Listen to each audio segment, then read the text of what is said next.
Hello everyone, उम्मीद करता हूँ आप लोग अच्छे होंगे। आज के वीडियो में हम टाइम एंड टेंस के बारे में पढ़ेंगे। तो हमारा टॉपिक है टाइम और टेंस। वीडियो को पूरा ज़रूर देखें जिससे आपको टेंस के सारे स्ट्रक्चर्स, रूल्स और एग्जाम्पल के साथ समझ में आ जाए और आपका टेंस का डर ख़त्म हो जाए। सबसे पहले हम टेंस को डिफ़ाइन करते हैं। तो टेंस को डिफ़ाइन कर सकते हैं कि tense is a form of verb that allows us to express time. अर्थात टेंस हमें बताता है कि कोई भी कार्य किस समय में हुआ है और साथ ही यह भी बताता है कि कितना हुआ है। अब हम टाइप्स ऑफ टेंस की बात करते हैं। टेंस 3 टाइप के होते हैं। एक प्रेजेंट टेंस होता है, दूसरा पास्ट टेंस और तीसरा फ्यूचर टेंस। प्रेजेंट टेंस को वर्तमान काल कहा जाता है, पास्ट टेंस को भूतकाल और फ्यूचर टेंस को भविष्यत काल। अर्थात जो समय अभी चल रहा है, वो प्रेजेंट टेंस में है, मतलब वर्तमान काल हुआ। जो समय बीत गया हुआ है, बीते हुए समय को पास्ट टेंस मतलब भूतकाल कहते हैं और आने वाले समय को फ्यूचर टेंस मतलब भविष्यत काल कहते हैं। तीनों टेंस के अगर एग्जाम्पल की बात करें, जैसे मैं अभी आप लोगों को पढ़ा रहा हूँ तो यहाँ पे आई एम टीचिंग की बात होगी, मतलब पढ़ा रहा हूँ। अभी ये चीज़ चल रहा है, मतलब ये प्रेजेंट टेंस में हुआ। और मैं कल पढ़ा रहा था, जैसे कल मैंने कोई क्लास अगर करवाया होगा तो वो पास्ट टेंस की बात हो जाएगी क्योंकि पास्ट में टाइम चला गया। और मैं कल पढ़ाऊँगा मतलब विल टीच, कल पढ़ाऊँगा, तो ये फ्यूचर की बात हो जाएगी। तो तीनों को एग्जाम्पल से भी आप समझ गए कि प्रेजेंट टेंस किसे बोला जाएगा, पास्ट टेंस किसे बोला जाएगा और फ्यूचर टेंस किसे बोला जाएगा। और अगर हम टाइम की बात करें तो टाइम को भी 4 पार्ट्स में बांटा गया है। टाइम को कितने पार्ट में बांटा गया है? 4 पार्ट में। एक कंटिन्यूअस मतलब जो अभी लगातार चल रहा है वो कंटिन्यूअस हुआ। एक होता है परफेक्ट का मतलब हुआ जो कोई भी काम मतलब हो चुका है वो परफेक्ट में आ जाता है। एक होता है इंडिफिनिट मतलब जिसके टाइम का पता नहीं है, वो इंडिफिनिट होता है।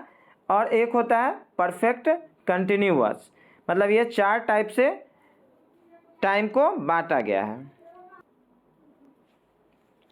टेंस के स्ट्रक्चर और रूल्स समझने से पहले हमें कुछ बेसिक चीज़ों को ध्यान रखना है। जैसे वर्ब फॉर्म्स अगर आपको याद होगी तो अच्छी बात है, नहीं तो वर्ब फॉर्म्स को हमें ध्यान रखना पड़ेगा। हेल्पिंग वर्ब के बारे में भी हमें पढ़ना है, हेल्पिंग वर्ब क्या क्या होते हैं वो हमें ध्यान रखना है। उसके बाद नंबर मतलब सिंगुलर नंबर और प्लूरल नंबर, ये भी ध्यान रखना है। और उसके बाद पर्सन मतलब फर्स्ट पर्सन, सेकेंड पर्सन और थर्ड पर्सन, इन चीज़ों का भी हमें ध्यान रखना है। सबसे पहले हम नंबर और पर्सन को डिटेल में समझते हैं। पर्सन नंबर को 2 पार्ट में बांटा गया है, एक सिंगुलर और एक प्लूरल। ठीक है। अगर पर्सन की बात करें तो फर्स्ट पर्सन, सेकेंड पर्सन और थर्ड पर्सन, 3 पर्सन होते हैं। फर्स्ट पर्सन, सेकेंड पर्सन और थर्ड पर्सन। फर्स्ट पर्सन में आई आता है सिंगुलर में और प्लूरल में वी आता है। सेकेंड पर्सन के सिंगुलर में भी यू आता है और प्लूरल में भी यू आता है। थर्ड पर्सन के सिंगुलर में ही, सी, इट या किसी का नाम आएगा और थर्ड पर्सन के प्लूरल में आ जाएगा दे या नहीं तो एक से ज़्यादा नाम। जैसे अगर कहीं पे लिखा हुआ है राम तो वो थर्ड पर्सन के सिंगुलर में आएगा, बट अगर लिखा हुआ है राम एंड श्याम तो वो थर्ड पर्सन के प्लूरल में आएगा। एक से ज़्यादा नाम रहेगा तो प्लूरल में आ जाएगा। आई का मतलब होता है मैं, मतलब सिंगुलर की बात हो रही है, किसी एक पार्टिकुलर की बात हो रही है। वी मीन्स होता है हम लोग, मतलब एक से ज़्यादा की बात हो रही है तो प्लूरल फॉर्म हो गया। यू का मतलब होता है तुम या आप, अगर किसी सिंगल आदमी की बात करें तो तुम या आप, तो वहाँ पे भी यू ही लगेगा। और यहाँ इस तरफ जो प्लूरल का बात हो रहा है यहाँ पे हो गया तुम लोग या आप लोग। और ही, सी तो पता ही है वह होता है, ही वह पुरुष के लिए होता है और सी स्त्री के लिए होता है और दे मीन्स वे लोग होते हैं। वहीं अगर हम हेल्पिंग वर्ब की बात करते हैं तो हेल्पिंग वर्ब के कुछ एग्जाम्पल्स हैं। वैसे तो आप लोग जानते होंगे बट फिर भी एक बार हम देख लेते हैं। जैसे is, am, are, was, were, has, have, had, shall, will और भी बहुत सारे हेल्पिंग वर्ब है, बस इतना हमें ध्यान रखना है। टाइम के बेसिस पे टेंस को 3 पार्ट में बांटा गया है, प्रेजेंट, पास्ट और फ्यूचर। तीनों के अगर पार्ट्स की बात करें तो प्रेजेंट का भी 4 पार्ट है, पास्ट का भी 4 पार्ट है और फ्यूचर का भी 4 पार्ट है। प्रेजेंट के अगर 4 पार्ट की बात करें या पास्ट या फ्यूचर, तीनों के चारों पार्ट्स की बात करें तो एक फर्स्ट होता है इंडिफिनिट, एक होता है कंटिन्यूअस, एक होता है कंटिन्यूअस, तीसरा होता है परफेक्ट और चौथा होता है परफेक्ट कंटिन्यूअस। ठीक है, तो टोटल हमें 12 टेंस पढ़ने हैं। तो सारे टेंस का रूल्स याद रखना थोड़ा मुश्किल है, इसलिए हम इसे हेल्पिंग वर्ब की मदद से समझते हैं। जैसे प्रेजेंट टाइम की बात करें तो उसमें भी कुछ हेल्पिंग वर्ब आते हैं, पास्ट टाइम की बात करें उसमें भी कुछ हेल्पिंग वर्ब आते हैं और फ्यूचर टाइम की बात करें तो उसमें भी कुछ हेल्पिंग वर्ब आते हैं। जैसे डू, डज, ये हमेशा प्रेजेंट टाइम में यूज़ होते हैं, या इज़, एम, आर, ये प्रेजेंट टाइम में ही यूज़ किया जाता है। हैज़, हैव, ये सारे जो हेल्पिंग वर्ब हैं ये प्रेजेंट टाइम में यूज़ किए जाते हैं। वहीं अगर पास्ट टाइम की बात करें तो डिड या वाज, वर या हैड का यूज़ किया जाता है। और वहीं फ्यूचर टाइम की बात करें तो शैल विल या शैल विल के साथ हैव का यूज़ किया जाता है। अब हम सारे टेंस को एक एक करके उसके रूल्स तथा स्ट्रक्चर को समझेंगे।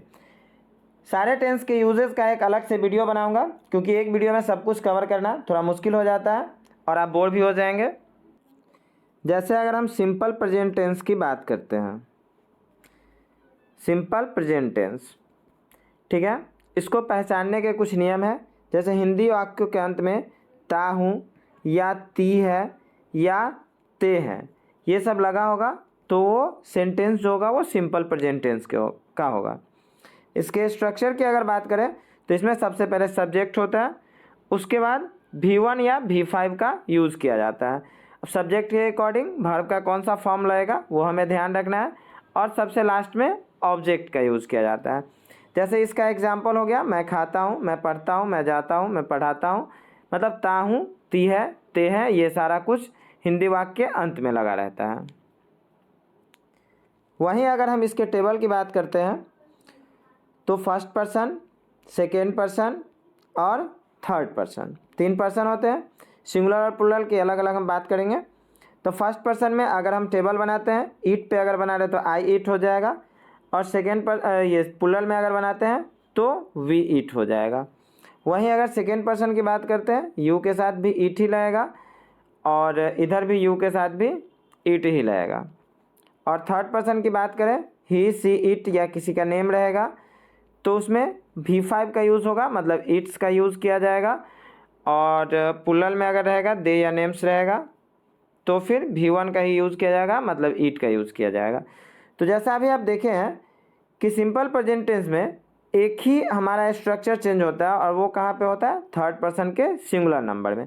कहने का सेंस हुआ कि अगर ही, सी, इट या किसी एक का नाम है तो हम वहाँ पे V5 वर्ब के 5वें रूप का यूज़ करेंगे। बाकी आई, वी, यू और दे के साथ V1 का यूज़ होगा। कब? जब वो सिंपल प्रेजेंट टेंस में रहेगा। और इसको पहचानेंगे कैसे? तो हिंदी वाक्य के अंत में ता हूँ, ती है, ते है, ये सब लगा हुआ रहेगा। अभी तो हमने सिंपल प्रेजेंट टेंस के एफर्मेटिव फॉर्म के स्ट्रक्चर को देखा है, जो कि सब्जेक्ट प्लस V1 या V5 होता है और ऑब्जेक्ट होता है।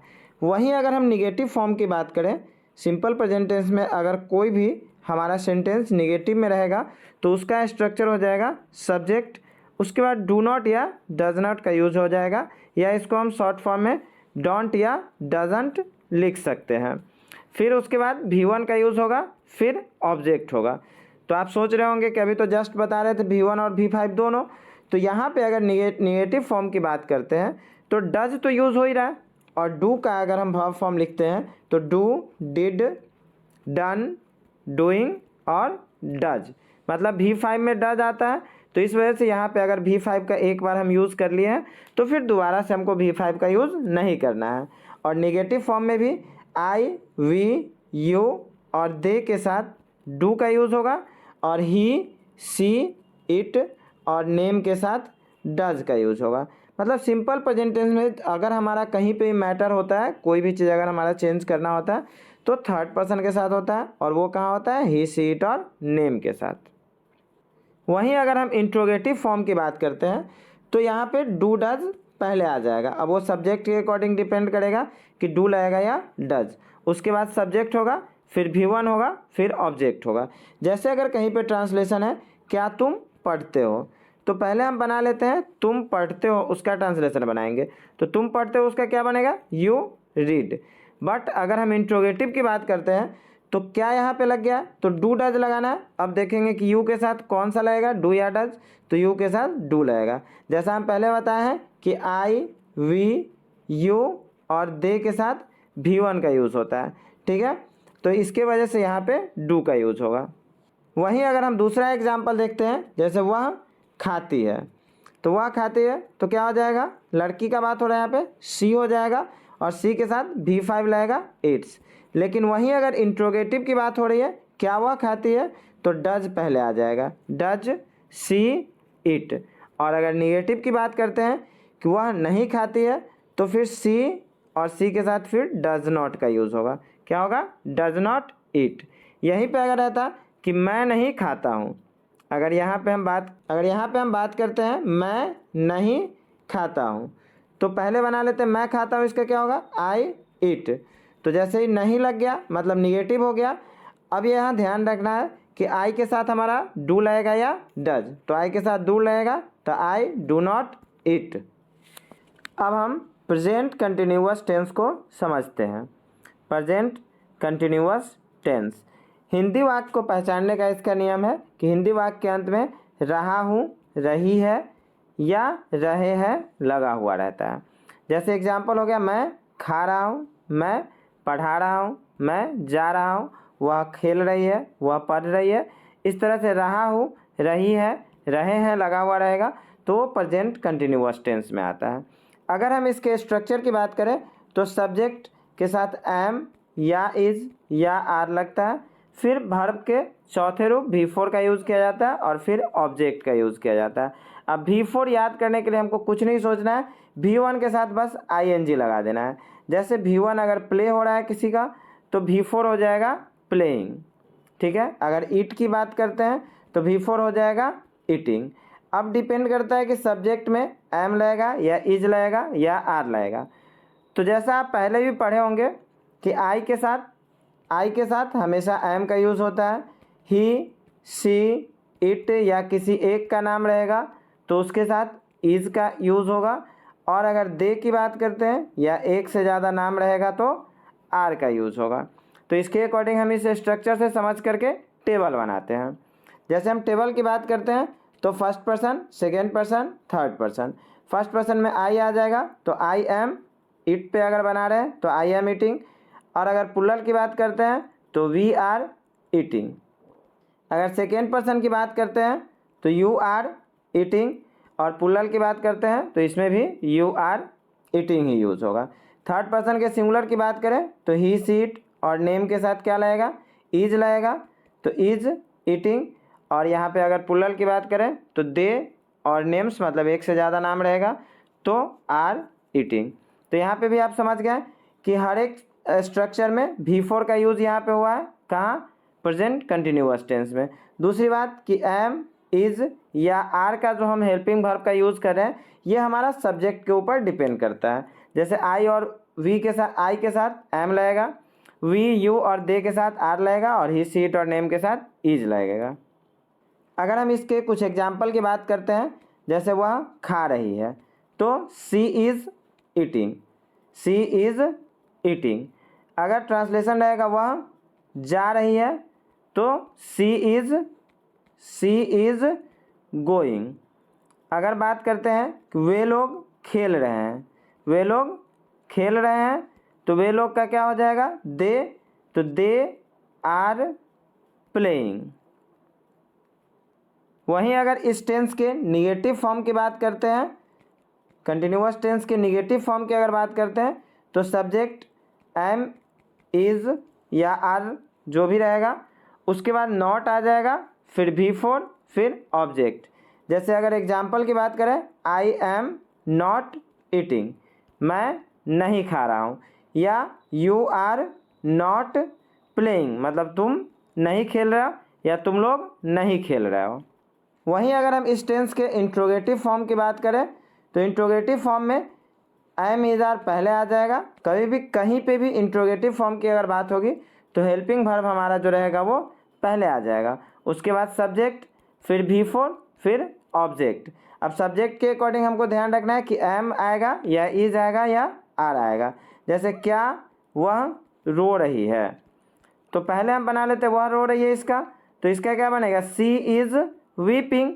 तो यहाँ पे है कि क्या वह रो रही है, तो इज जो हमारा हेल्पिंग वर्ब है इसको हम कहाँ पे ले आएंगे, पहले ले आएंगे, तो इज सी वीपिंग।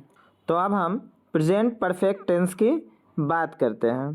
हिंदी वाक्य के अंत में चुका हूँ, चुकी है, चुके हैं ये सब लगा हुआ रहता है, या नहीं तो या है, यही है, ये सब लगा हुआ रहता है। जैसे चुका हूँ या चुकी है लगा हुआ रहेगा, या है, ये है, ये सब लगा हुआ रहेगा हिंदी वाक्य के अंत में।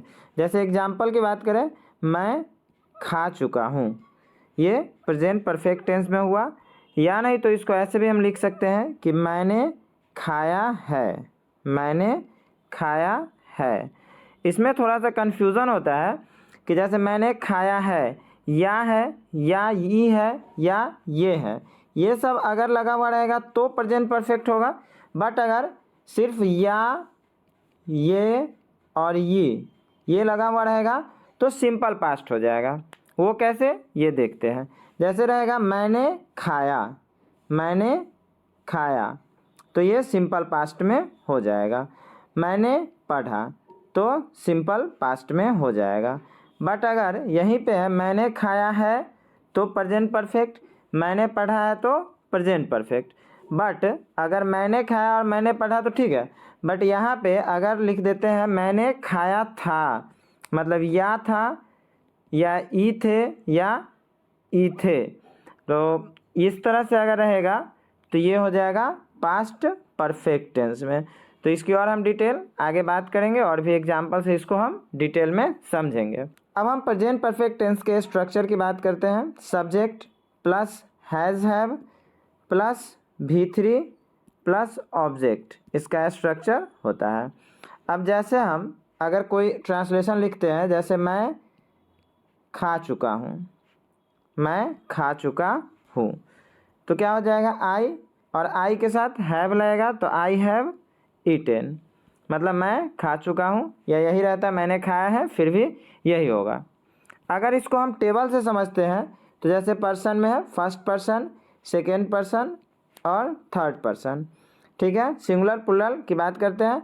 अब अगर हम फर्स्ट पर्सन में आई पे बात कर रहे हैं तो आई हैव ईटेन हो जाएगा, आई हैव ईटेन। अगर प्लुरल की बात करते हैं तो वी हैव ईटेन, ठीक है। सेकेंड पर्सन की बात करें तो यू हैव ईटेन, और अगर प्लुरल की बात करें तो यहाँ पे भी होगा यू हैव ईटेन। और अगर थर्ड पर्सन के सिंगुलर की बात करें तो ही, सी, इट, और इसके साथ, और या नहीं तो कोई अगर सिंगल नेम रहेगा तो इसके साथ हो जाएगा हैज़ ईटेन। और अगर प्लुरल की बात करें तो दे और नेम्स रहेगा तो इसमें हैव लग जाएगा, हैव ईटेन, ठीक है। और अगर इसको और भी हम डिटेल से समझते हैं, इस टेबल से हमें पता चला है कि आई, वी, यू, दे और कोई भी प्लुरल नेम, मतलब एक से ज़्यादा अगर नेम रहेगा तो उसके साथ हमें क्या लगाना है, हैव लगाना है। और ही, सी, इट या किसी एक पार्टिकुलर कोई नाम होगा तो उसमें हैज़ लगाना है। और प्रेजेंट परफेक्ट टेंस में हमेशा वर्ब के तीसरे फॉर्म का यूज़ होता है, V3 का हमेशा यूज़ होगा। कुछ और स्ट्रक्चर देखते हैं। जैसे अगर हम निगेटिव की बात करें तो निगेटिव फॉर्म में सब्जेक्ट प्लस हैज़ंट या हैवंट हो जाएगा, हैज़ंट या हैवंट हो जाएगा, फिर V3, फिर ऑब्जेक्ट हो जाएगा। जैसे आई हैव नॉट ईटेन, इस तरह से बनेगा हमारा ट्रांसलेशन। और अगर इंट्रोगेटिव की बात करें तो हैज़ हैव पहले आ जाएगा, हैज़ हैव कहाँ आ जाएगा, पहले आ जाएगा। फिर सब्जेक्ट, फिर V3, फिर ऑब्जेक्ट। जैसे आई हैव ईटेन, अगर हमारा ट्रांसलेशन है मैंने खाया है या मैं खा चुका हूँ, तो अगर उसी का हम इंट्रोगेटिव बनाते हैं कि क्या मैंने खाया है या क्या मैं खा चुका हूँ, तो हैव पहले आ जाएगा। ये सब्जेक्ट के अकॉर्डिंग डिपेंड करेगा कि हैव लगता है या हैज़। तो हैव आई ईटेन यहाँ पे बनेगा हमारा इंट्रोगेटिव फॉर्म में। बट अगर वहीं पे आई के जगह पे सी का यूज़ होता है तो फिर हैव नहीं होगा, यहाँ पे क्या हो जाएगा, हैज़ हो जाएगा। अब हम प्रेजेंट परफेक्ट कंटिन्यूअस टेंस की बात करते हैं। प्रेजेंट परफेक्ट कंटिन्यूअस टेंस, ठीक है। इसमें हिंदी वाक्य के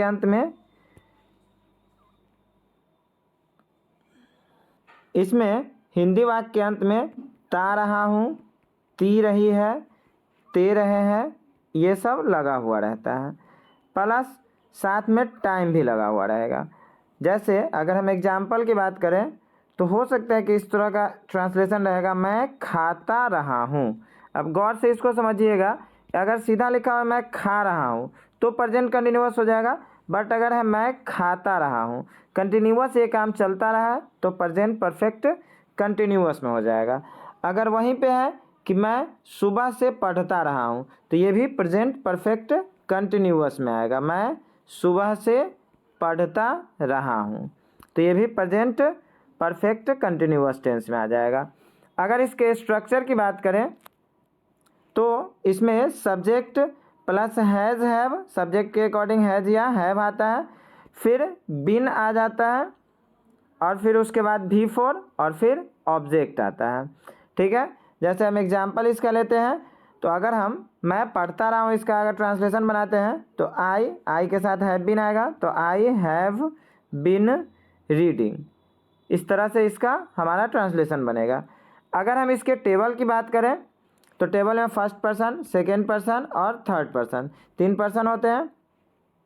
आई पे बात करें तो आई हैव बीन लगेगा, I have been. Second person के साथ यू हैव बीन, और थर्ड पर्सन के साथ ही, सी, इट और नेम अगर रहेगा तो हैज़ बीन आ जाएगा, ठीक है। वहीं पे अगर हम प्लूरल की बात करें तो वी के साथ हैव बीन लगेगा, वी हैव बीन, और यहाँ पे यू के साथ यू हैव बीन, और थर्ड पर्सन में दे और नेम्स रहेगा तो इसमें भी हैव बीन लगेगा। अब ये हमारा वर्ब यहाँ पे कुछ भी हो सकता है, जैसे आई हैव बीन ईटिंग मतलब मैं खाता रहा हूँ। अगर पढ़ने का बात कर रहे हैं तो वी हैव बीन रीडिंग मतलब हम लोग पढ़ते रहें, कोई भी यहाँ पे हम वर्ब दे सकते हैं। अगर हम इसके निगेटिव फॉर्म की बात करते हैं तो subject plus hasn't haven't, subject plus hasn't haven't लगेगा, फिर बीन आ जाएगा, फिर V4 आ जाएगा, फिर ऑब्जेक्ट आ जाएगा। जैसे I haven't been reading, I haven't been reading, इस तरह से इसका हमारा ट्रांसलेशन बनेगा। अब फिर इसमें परफेक्ट कंटिन्यूअस में सबसे मोस्ट इम्पॉर्टेंट हमारा होता है टाइम का कॉन्सेप्ट। अब अगर कहीं पे टाइम लिखा हुआ है तो ये ध्यान देना है कि फॉर कहाँ पे लगेगा और सिंस कहाँ पे लगेगा।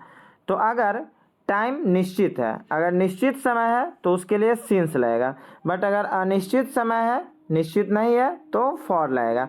जैसे अगर सिंपली है कि 2 दिनों से तो फॉर 2 डेज, अब ये कौन सा 2 दिन है ये तो पता नहीं चल रहा है इसलिए फॉर लगा।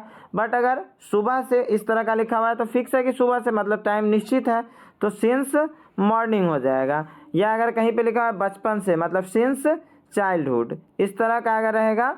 या नहीं तो अगर कोई डेट दिया हुआ है जैसे सिंस मंडे तो उस सिचुएशन में सिंस का यूज़ होगा। लेकिन अगर टाइम निश्चित नहीं हो तो फॉर 2 डेज या फॉर 4 आवर्स या 2 आवर्स इस तरह से अगर रहेगा तो इसमें फॉर का यूज़ होगा। अब हम सिंपल पास्ट टेंस की बात करते हैं। सिंपल पास्ट टेंस, अगर हम इसके मतलब ट्रांसलेशन की बात करें कि हिंदी वाक्य के अंत में क्या लगा हुआ रहता है तो ता था, ती थी, ते थे, ये सब लगा हुआ रहता है। या नहीं तो सिंपली या, ये और ये लगा हुआ रहता है। जैसे ट्रांसलेशन हो सकता है मैंने खाया, गौर से समझिएगा, मैंने खाया सिंपल पास्ट में आ जाएगा। बट अगर रहेगा मैंने खाया है तो फिर प्रेजेंट परफेक्ट में आ जाएगा। और वहीं पे अगर लिखा हुआ रहेगा मैंने खाया था तो फिर पास्ट परफेक्ट में आ जाएगा। अगर हम इसके स्ट्रक्चर की बात करें तो subject plus V2 plus object आता है। जैसे अगर ट्रांसलेशन है मैंने खाया तो आई और V2 में ईट का V2 हो जाएगा एट, तो आई एट। मैं गया तो आई वेंट। इस तरह से इसमें ट्रांसलेशन बनेगा। अगर इसके टेबल की बात करें तो first person, second person, third person, तीनों पर्सन हम यहाँ पे लिख दिए हैं। और सिंगुलर में जैसे आई और प्लूरल में वी, सेकेंड पर्सन के सिंगुलर में भी यू और प्लूरल में भी यू, और थर्ड पर्सन के सिंगुलर में ही, सी, इट या किसी एक का नेम आएगा, और प्लूरल में दे या नहीं तो एक से ज़्यादा नेम आएगा। तो अगर हम ईट पे बनाते हैं तो आई के साथ V2 लगेगा, मतलब I ate, we ate, you ate, यहाँ पे भी you ate, he she it के साथ भी एट और दे के साथ भी एट। तो इसमें हमको थोड़ा सा भी सोचने का ज़रूरत नहीं है, क्योंकि सिंपल पास्ट टेंस में क्या होता है कि सब्जेक्ट के साथ सिंपली V2 आता है और फिर ऑब्जेक्ट, चाहे वो subject I, we, you, he, she, it कुछ भी रहेगा तो उसमें V2 का ही यूज़ होगा। ठीक है, क्लियर है। अगर हम इस टेंस के निगेटिव फॉर्म की बात करते हैं, अगर इस टेंस के हम निगेटिव फॉर्म की बात करते हैं तो निगेटिव फॉर्म में सब्जेक्ट के साथ डिड नॉट का यूज़ किया जाएगा। डिड नॉट, और जब ही डिड नॉट लगेगा तो फिर V1 और ऑब्जेक्ट का यूज़ किया जाएगा। कहिएगा कि अभी तो आप बताए हैं कि V2 का यूज़ होगा, तो डिड जो है वो डू का ही तो V2 है डिड, तो इसीलिए जब यहाँ पे एक बार हमारा V2 लग गया है तो फिर दोबारा से V2 लगाने की कोई ज़रूरत नहीं है। जैसे अगर ट्रांसलेशन की बात करें कि मैंने नहीं पढ़ा, ठीक है, तो आई डिड नॉट रीड। ठीक है, मैंने नहीं खाया तो आई डिड नॉट इट हो जाएगा। मैंने नहीं खाया, आई डिड नॉट इट। यहाँ पे हमको V2 लगाने की कोई ज़रूरत नहीं है। अगर हम इसके इंट्रोगेटिव फॉर्म की बात करते हैं, इंट्रोगेटिव फॉर्म की बात करते हैं तो इसमें क्या हो जाएगा, डिड हमारा पहले आ जाएगा, फिर उसके बाद सब्जेक्ट, फिर V1, फिर ऑब्जेक्ट। जैसे एग्जाम्पल की बात करें तो डिड आई इट, इस तरह से हमारा ट्रांसलेशन बनेगा। वहीं अगर हम पास्ट कंटिन्यूअस टेंस की बात करते हैं, पास्ट कंटिन्यूअस टेंस की बात करते हैं तो इसमें हिंदी वाक्य को समझने के लिए क्या है कि रहा था, रही थी, रहे थे, ये सब लगा हुआ रहेगा। रहा था, रही थी, रहे थे, ये सब हिंदी वाक्य के अंत में लगा हुआ रहेगा। जैसे मैं खा रहा था, मैं पढ़ रहा था, या मैं जा रहा था, वह खेल रही थी, इस तरह से रहेगा हमारा ट्रांसलेशन, वह खेल रही थी। अगर हम इसके स्ट्रक्चर की बात करें तो सब्जेक्ट प्लस वाज वेयर, फिर V4, फिर ऑब्जेक्ट का यूज होता है। अब वाज कहाँ लगेगा और वेयर कहाँ लगेगा, तो आई के साथ वाज लगेगा, ही, सी, इट या किसी एक पार्टिकुलर नाम रहेगा तो वहाँ पे वाज का यूज़ होगा, और वी, यू या दे और नेम्स एक से ज़्यादा नाम रहेगा तो भी वेयर लगेगा यहाँ पे। ठीक है, क्लियर है। तो इसका हम टेबल नहीं लिख रहे हैं, समझ में आ ही गया है। टेबल लिखने में टाइम वेस्ट करने की कोई ज़रूरत नहीं है। अगर हम इसके निगेटिव फॉर्म की बात करते हैं, अगर हम इसके निगेटिव फॉर्म की बात करते हैं तो सब्जेक्ट प्लस वाज वेयर तो रहेगा ही, उसके बाद बस नॉट आ जाएगा, फिर V4 आ जाएगा, फिर ऑब्जेक्ट आ जाएगा। जैसे हम एग्जांपल लेते हैं, मैं नहीं खा रहा था, मैं नहीं खा रहा था, तो I was not eating. Clear है, कहीं से कोई दिक्कत नहीं है। अगर हम इसके इंट्रोगेटिव फॉर्म की बात करते हैं, अगर हम इसके इंट्रोगेटिव फॉर्म की बात करते हैं तो इसमें क्या होगा, वाज वेयर पहले आ जाएगा, वाज वेयर पहले आ जाएगा, फिर सब्जेक्ट, फिर V4, फिर ऑब्जेक्ट। जैसे वाज ही नॉट प्लेइंग, मतलब क्या वह नहीं खेल रहा है। वहीं पर अगर रहेगा क्या तुम नहीं सो रहे हो, तो वेयर यू नॉट स्लीपिंग। इस तरह से हमारा ट्रांसलेशन बनेगा। अगर हम पास्ट परफेक्ट टेंस की बात करते हैं तो पास्ट परफेक्ट टेंस को मतलब हिंदी में पहचानने का तरीका है कि या था, ई थी या ये थे। ठीक है, ये सब लगा हुआ रहेगा। या नहीं तो एक और तरीका है, चुका था, चुकी थी, चुके थे, ये सब लगा हुआ रहेगा। चुका था, चुकी थी, चुके थे, ये सब लगा हुआ रहेगा। जैसे हम एग्जाम्पल की बात करें, मैं खा चुका था, या नहीं तो मैंने खाया था, इस तरह से रहेगा। अगर हम इसके स्ट्रक्चर की बात करें तो subject plus had plus V3 plus object आ जाता है। ठीक है, मतलब हर एक चीज़ में आई या वी या you, they, names, he, she, it कुछ भी रहेगा तो उसमें हैड का ही यूज़ होगा। ही, सी, इट कुछ भी रहेगा तो उसमें हैड का ही यूज़ होगा और उसके बाद V3 का यूज़ किया जाएगा। जैसे अगर हम इसके निगेटिव फॉर्म की बात करते हैं, अगर हम इसके निगेटिव फॉर्म की बात करें तो subject plus had not plus V3 plus object आ जाएगा। जैसे मैंने नहीं खाया था, अगर हमारा ट्रांसलेशन है मैंने नहीं खाया था, तो मैंने नहीं खाया था। आई हैड नॉट, V3 क्या हो जाएगा ईट का, ईटेन, तो I had not eaten. Clear है, यहाँ तक कोई दिक्कत नहीं है। और अगर हम इसके इंट्रोगेटिव फॉर्म की बात करें तो हैड हमारा पहले आ जाएगा, फिर सब्जेक्ट, फिर V3, फिर ऑब्जेक्ट। जैसे had she gone to Patna, मतलब क्या वह पटना गई थी या क्या वह पटना जा चुकी थी। क्लियर है। अगर हम पास्ट परफेक्ट कंटिन्यूअस की बात करते हैं, पास्ट परफेक्ट कंटिन्यूअस टेंस की बात करते हैं तो इसको हिंदी में पहचानने का तरीका है ता रहा था, ती रही थी, ते रहे थे। ता रहा था या ती रही थी या ते रहे थे, ये सब लगा हुआ रहेगा। जैसे मैं खाता रहा था, मैं खाता रहा था। ठीक है, या वह जाती रही थी या सुबह से वर्षा होती रही थी। इस तरह का ट्रांसलेशन हमारा मिलेगा, देखने को मिलेगा। अगर हम इसके स्ट्रक्चर की बात करें तो subject plus had been plus V4 plus object plus यहाँ पे भी टाइम होगा। टाइम के बारे में पीछे भी बता दिए हैं कि फॉर का यूज़ कैसे किया जाएगा और कहाँ पे किया जाएगा, और सिंस का यूज़ कैसे और कहाँ पे किया जाएगा। फॉर जो है जब टाइम निश्चित नहीं हो, जैसे 2 डेज 2 आवर्स इस तरह से अगर लिखा हुआ रहेगा तो फॉर का यूज़ करेंगे, और सिंस का जब टाइम निश्चित हो, जैसे सिंस मॉर्निंग या सिंस संडे, इस तरह से अगर डेट निश्चित रहेगा तो हम सिंस का यूज़ करेंगे।